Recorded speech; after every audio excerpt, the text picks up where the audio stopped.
Welcome to MR legal advisor. Today topic మనం చూసుకున్నట్లయితే ఎక్కువగా మైక్రో ఫైనాన్స్ స్కామ్స్ అని 10 కోట్లు 100 కోట్లు 200 కోట్స్ స్కామ్స్ జరుగుతూ ఉన్నాయి. ఇటు పబ్లిక్ నుంచి పబ్లిక్ సఫర్ అవుతూ ఉన్నారు. ఇటువంటి స్కామ్స్ వల్ల ఫైనాన్షియల్గా ఇంకా వెనుకబడే ఉంటున్నారు పబ్లిక్. సో వీటి గురించి ఈ వీడియోలో క్లియర్గా మనం తెలుసుకుందాం. So what is microfinance? Microfinance, small loans to provide to poor peoples. What is goal? Microfinance ఏంటి గోల్ అంటే help people to grow income. So ఎవరైతే poor peoples, rural area or small business పీపుల్స్కు స్మాల్ లోన్స్ ప్రొవైడ్ చేస్తుంది ఈ microfinance. ఈ microfinance under RBI approval, SEBI అప్రూవల్లో compulsory register అయి ఉన్న కంపెనీస్ మాత్రమే ఈ యొక్క మైక్రోఫైనాన్స్ అనేది కండక్ట్, డిపాజిట్ కానీ loans provided, not for deposit, only loans మాత్రమే ప్రొవైడ్ చేస్తుంది. సో రిటర్న్ టు ఇంట్రెస్ట్ అనేది ఛార్జ్ చేస్తూ అది ఆ విధంగా ఈ యొక్క మైక్రోఫైనాన్స్ బిజినెస్ అనేది స్టార్ట్ అవుతుంది. ఒకవేళ డిపాజిట్ కనుక మేము ఇటు బిజినెస్ చేస్తాము, మాకు ఇంత రిటర్న్స్ వస్తాయి, మీరు డిపాజిట్ చేయండి, మీకు ఇంత షేర్ ఇస్తాం, మీకు ఇంత ల్యాండ్ ఇస్తాం, మీరు ఇచ్చిన పే చేసిన అమౌంట్కు మళ్ళీ తిరిగి మంత్లీ ఇంత రిటర్న్ చేస్తాం, ఇటువంటి మాటలన్నీ స్కామ్స్. ఇవన్నీ ఇల్లీగల్ యాక్టివిటీస్. ఈ ఇల్లీగల్ యాక్టివిటీస్ గురించి మనకు banning of unregulated deposit schemes act 2019లో రావడం జరిగింది. దీని యొక్క ప్రధాన లక్ష్యం illegal deposit scams. Peoples are treated with promises of high returns. అలానే protect public from fake investment schemes. దీని యొక్క ముఖ్య ఉద్దేశం పబ్లిక్ని ప్రొటెక్ట్ చేయడం. మరి రియల్ వరల్డ్లో ఇది ఎంతవరకు ఇంప్లిమెంటేషన్ ఉంది? ఏ విధంగా పబ్లిక్ని ప్రొటెక్ట్ చేస్తున్నారు? పబ్లిక్ ఏ విధంగా అవేర్నెస్ ఇస్తున్నారు? ఈ పబ్లిక్ ఎందుకని ఇటువంటి స్కీమ్స్లలో, కోర్స్లలో ఇన్వెస్ట్ చేస్తున్నారు అనేది మనం ఈ వీడియోలో క్లియర్గా తెలుసుకుందాం. So any person or company cannot accept to deposits without proper government registration. A deposit means అంటే ఏంటంటే, డిపాజిట్ అంటే ఏంటి? Any money taken from public with promise to return with or without interest. Example, మనం investment 5,000 చేసినట్లయితే, so you get 5,000 monthly అన్నాం అనుకోండి. అప్పుడు ఏమవుతుంది? మీరు ఆ 5,000 ఇన్వెస్ట్మెంట్ చేస్తే మీకు నెల 5,000 వస్తుంది అనేది ఎటువంటి యాక్ట్ ఇది? సో ఇల్లీగల్ యాక్ట్ కిందకే కన్సిడర్ చేసుకుంటారు ఇది. So allowed regulated deposits. So legally only taken by banks, NBFCs. So ఇవి ఆర్బీఐ రిజిస్టర్ కన్సర్న్లోనే ఉంటున్నాయి. Companies as per company act ప్రకారము ఇన్వెస్ట్మెంట్ చేస్తే డిపాజిట్ ఏ విధంగా త్రూ బ్యాంక్ ద్వారానే, అది సెబీ ద్వారానే ఒకవేళ ఇన్వెస్ట్మెంట్ చేసినట్లయితే. గవర్నమెంట్ స్కీమ్స్, గవర్నమెంట్ స్కీమ్లో నువ్వు ఇన్వెస్ట్ చేసినప్పుడు liable to the government. And multi level marketing, money circulation schemes ఉంటాయి. ఇవనేటి not regulated to that. So NBFCs, RBI, SEBI approval లేని మిగతా ఇల్లీగల్ యాక్టివిటీస్ అనేటి ఇల్లీగల్. ఎనీ ఒక పర్సన్ నుండి ఒక డబ్బు త్రూ ఆన్లైన్ చేస్తున్నాము అనుకున్నప్పటికీ కూడా నువ్వు ఎటువంటి ఇన్వెస్ట్మెంట్ చేస్తున్నావు అనేది పబ్లిక్ కంపల్సరీ చెక్ చేసుకోవాలి.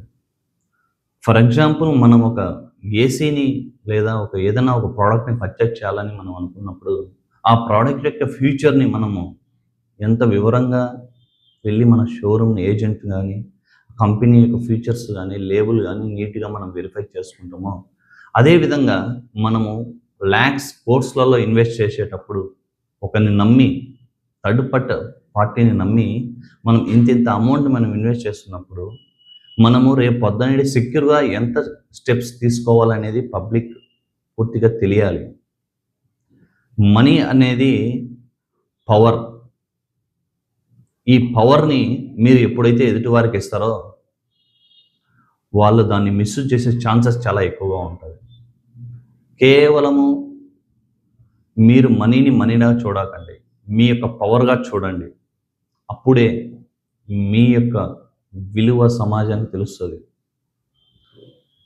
మనీని ఈజీగా సంపాదించాలని మనం ఎప్పుడైతే ఆలోచిస్తామో ఆ ఆలోచనే స్కామ్ చేసే వాళ్లకు పెట్టుబడి. మీరు ఎటువంటి వెరిఫికేషన్ చేయకుండా ఒకవేళ కంపెనీనే డిపాజిట్ మిమ్మల్ని అడుగుతుంది అంటే అది ఏ కంపెనీ, తన యొక్క కంపెనీ యొక్క బిజినెస్ నేచర్ ఏంది, ఎందుకు డబ్బు తీసుకుంటుంది, ఒకవేళ ఆ డబ్బు తీసుకున్నప్పుడు ఆ డబ్బును ఎక్కడ ఇన్వెస్ట్ చేస్తుంది, ఒకవేళ ఇన్వెస్ట్ చేస్తే ఎంత ప్రాఫిట్ వస్తుంది, యాన్యువల్ రిటర్న్స్ ఎంత, ఈ కంపెనీ గ్రోత్ ఎంత, ఒకవేళ వస్తే డెప్ట్ ఎంత ఉంది, ఇన్కమ్ ఎట్టుంది, సోర్స్ ఆఫ్ ఇన్కమ్ ఏంటి, ఇవనేది మనం క్లియర్గా తెలుసుకొని తర్వాత మనం ఇన్వెస్ట్మెంట్, అది కూడా త్రూ గవర్నమెంట్ రిజిస్టర్డ్ ఉన్న బ్యాంక్స్ కానీ మ్యూచువల్ ఏవైనా సరే వీటిలో ఇన్వెస్ట్మెంట్ చేసుకోవచ్చు. కానీ ఇటువంటి డిపాజిట్ స్కీమ్స్ డైరెక్ట్ మీకు interest, high rate of interest మీకు మేము ప్రొవైడ్ చేస్తాం, మీరు డిపాజిట్ చేసేసేయండి, మంత్లీ మీకు ఇంత రిటర్న్ వస్తుంది, ఆఫ్టర్ దట్ మీకు సో బెనిఫిట్ లంసంలో వస్తుంది, అమౌంట్ రూపంలో లేదా ల్యాండ్ రూపంలో లేదా సో ఇంకొక రూపంలో అని చెప్పినట్లయితే తప్పకుండా మీరు నమ్మకండి. ఇది ఇల్లీగల్ స్కామ్. ఒకవేళ మీకు 1 month 2 months 3 months మీకు ఇట అమౌంట్ క్రెడిట్ చేస్తే కంపల్సరీ లాంగ్ గ్యాప్లో ఇటువంటి కండక్ట్ అనేది, ఈ యొక్క స్కీమ్స్ అనేటి చేసే గోల్మాల్ ఏంటంటే మీరు డిపాజిట్ చేసిన తర్వాత ఒక 1 month 2 months 3 months కంటిన్యూగా పే చేస్తారు. ఆఫ్టర్ దట్ ఈ 1 month 2 months 3 months లోపల మీరు ట్రస్ట్ అవుతారు. మీరు ట్రస్ట్ అయ్యి మీరు ఎదుటి వ్యక్తికి చెప్తారు, నేను ఇదో సో డిపాజిట్ చేశాను, నాకు మనీ ఇంత ఎర్న్ అవుతుంది, మంత్లీ నాకు క్రియేట్ అవుతుంది, ఇది 1 month కాదు, నాకు ఈ ప్రజెంట్ 3 months అయినాయి, ఈ 3 నెలల నుంచి నేను డిపాజిట్ తీసుకుంటున్నాను, నువ్వు కూడా ఇన్వెస్ట్ చేయి.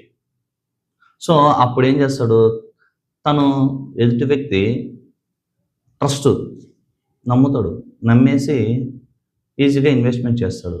ఈ విధంగా ఒక పర్సన్ నుంచి ఇంకొక పర్సన్ ఆ విధంగా మౌత్ పబ్లిసిటీ ద్వారా ఈ యొక్క స్కామ్స్ అనేది విపరీతంగా జరుగుతాయి. దీని ప్రివెన్షన్ ఎలా చేయాలి అంటే అది పబ్లిక్ చేతిలోనే ఉంది. ఒక వ్యక్తి డిపాజిట్ చేసినప్పుడు అతను మనీ ఇస్తున్నాడా లేదా అనేది సెకండరీ తీసుకొని ఫస్ట్ ఇటువంటి స్కీమ్స్ కరెక్ట్గా గవర్నమెంట్ ఆధీనంలో జరుగుతుందా లేదా, దీనికి ఎవరన్నా పబ్లిక్ వెళ్ళి పోలీస్ని ఆశ్రయించి ఇటువంటి స్కీమ్లో మేము డిపాజిట్ చేయొచ్చా, ఒకవేళ డిపాజిట్ చేస్తే మాకు సెక్యూర్ ఎంత ఉంది అనేది మీరు ఆలోచించాలి. ఈరోజు మనం డబ్బులన్నీ డిపాజిట్ వేరే వాళ్ళకి స్కామ్లోకి ఇచ్చేసి స్కామర్స్కు ఈరోజు ప్రభుత్వం న్యాయం చేయండి, పోలీసు వ్యవస్థ న్యాయం చేయండి, కోర్టు న్యాయం చేయండి అనేది చేయమని మాత్రమే అడగలుగుతాం. చట్టంలో ఎక్కడైనా తప్పు చేసిన వ్యక్తి ఆ మనీని మనం ఏ విధంగా విక్టిమ్స్గా చేస్తారు, కానీ ఇది రిపీటెడ్ కాదు. ఈరోజు చూసుకున్నట్లయితే లేటెస్ట్గా మనం వైరల్ అవుతుంది, మంగ్లీ ఇన్వాల్వ్మెంట్ ఉంది అంటున్నారు, మధు అంటున్నారు, డిఫరెంట్ పేర్లు. ఈరోజు మంగ్లీ అవ్వచ్చు, రేపు డోంగ్లీ అవ్వచ్చు, ఎవరైనా సరే ఇటువంటి స్కామ్స్ వస్తూనే ఉంటారు. ఇక్కడ మనం అవేర్నెస్ కావాలి, ప్రజలు అవేర్నెస్ కావాలి. డిపాజిట్స్ చేసే మనీని మీరు ఎట్టి పరిస్థితులలో ఇటువంటి మీకు హై రిటర్న్ ఇస్తాం, 10% వడ్డీ ఇస్తాం, 20% ఇస్తాం, 10 రూపీస్ ఇస్తాం, 20 రూపీస్ ఇస్తాం, మంత్లీ ఇస్తాం, వీక్లీ ఇస్తాం, డే వైజ్ ఇస్తాం అనే ఇటువంటి స్కామ్స్ ఇవన్నీ ఇవి. సో ఏ బ్యాంకు, రెగ్యులేటెడ్ గవర్నమెంట్ బ్యాంకు ఇటువంటి వాటిని ఎంకరేజ్ చేయదు, అది పబ్లిక్ మనీని డిపాజిట్ కోరదు. సో ఇక్కడే మీకు క్లియర్గా మనకు తెలుస్తుంది. సో ఇటువంటి డిపాజిట్ మనం పే చేస్తున్నప్పుడు మనకు ఇది రేపు మనకు డిపాజిట్, మనం చేసిన డిపాజిట్ మనకు రిటర్న్ అవుతుందా లేదా అనేది ఒకసారికి చెక్ చేసుకోవాలి. మన ఫ్రెండ్కు ఒక క్రెడిట్ అప్పు ఇస్తే అతను మనకు ప్రజెంట్ సిచ్యువేషన్లో ఇస్తాడా ఇవ్వడా అనేది మనం తీసుకుంటాం. ఒకవేళ మీరు డిమాండ్ నోటీస్ రాసుకున్నప్పటికీ ఒకవేళ ఎవరైనా వ్యక్తి లీగల్గానే త్రూ సివిల్ షూట్ ఫైల్ చేసుకుంటాం, రికవరీ మనీ షూట్ ఫైల్ చేసుకుంటాం, కానీ అది అనేది డిఫరెంట్. బట్ ఈ స్కామ్ అనేది డిఫరెంట్. స్కామ్ అని ఎందుకంటారంటే ఒక వ్యక్తితో ఆగితే అది మోసం. సో ఎకనామికల్గా త్రూ వర్డ్ మోత్ పబ్లిష్ మీదనే వెళ్ళిపోయి డిపాజిట్ అనేవి తీసుకుంటారు. సో ఇటువంటి మోసాల్ని ముందుగానే గమనించి పబ్లిక్ జాగ్రత్త పడాలి. ఇట్లాంటి వాళ్ళు వస్తూనే ఉంటారు, మోసాలు చేస్తూనే ఉంటారు. అది ఈరోజు కంపెనీ పెడుతున్నాము, డబ్బు డిపాజిట్ చేయండి, మీకు రిటర్న్స్ ఇస్తామంటారు. రేపు పొద్దునేడి మేము ఒక మ్యానుఫ్యాక్చరింగ్ యూనిట్ పెడుతున్నాము, మీ దగ్గర ఒక కారు, మీ విలేజ్లో మొత్తం ఒక కారు మ్యానుఫ్యాక్చరింగ్ పెడుతున్నాం, మీరందరూ డబ్బులు ఇవ్వండి, మీరు కంపెనీలో భాగస్వామ్యం కాండి, మీకు అమౌంట్ ఇస్తాం, మీకు ఇంత రిటర్న్స్ ఇస్తాం, మీ విలేజ్ని అభివృద్ధి చెందుతాం. సో ఇటువంటి టైప్స్ ఆఫ్ స్కామ్స్ అనేటివి ఛాన్సెస్ లేవు. మేబీ వచ్చి ఉండొచ్చు, ఫ్యూచర్లో రావచ్చు. సో స్కామ్స్ అనేది ఎప్పుడు ఆపలేం, చెడును ఎప్పుడు నివారించలేం, అడ్డుకుంటాం. సో అదేవిధంగా మన యొక్క అవేర్నెస్ ఉంటే పబ్లిక్ కంపల్సరీ ఈ యొక్క చెడును మనం కంపల్సరీ అరికడతాం. ఈ డిపాజిట్స్ ఏవైతే ఫైనాన్షియల్గా వీక్ అవుతాం, మనం ఏ విధంగా అయితే ఫైనాన్షియల్గా ముందుకు వెళ్ళాలని మన డిపాజిట్ని మనం త్వరగా మన యొక్క మల్టిపుల్ చేయాలని మనం అనుకుంటామో, సో అది తప్పు. సో మల్టిపుల్ వెళ్ళాలనే ఛాన్సెస్ డిఫరెంట్ వేలో మీరు ఎస్ఐపి పద్ధతిలో కానీ మిగతా గవర్నమెంట్ రిలేటెడ్ బ్యాంక్స్ కానీ ఇటువంటివి చూస్ చేసుకోండి. షార్ట్ టర్మ్లో గ్రో కావాలని మీరు ఎప్పుడైతే ఆలోచిస్తారో, సో ఇటువంటి పరిణామాలే మనకు ఎదురవుతాయి. సో పబ్లిక్ చెప్తున్నాను ఏంటంటే ముఖ్యంగా మోసపోకండి.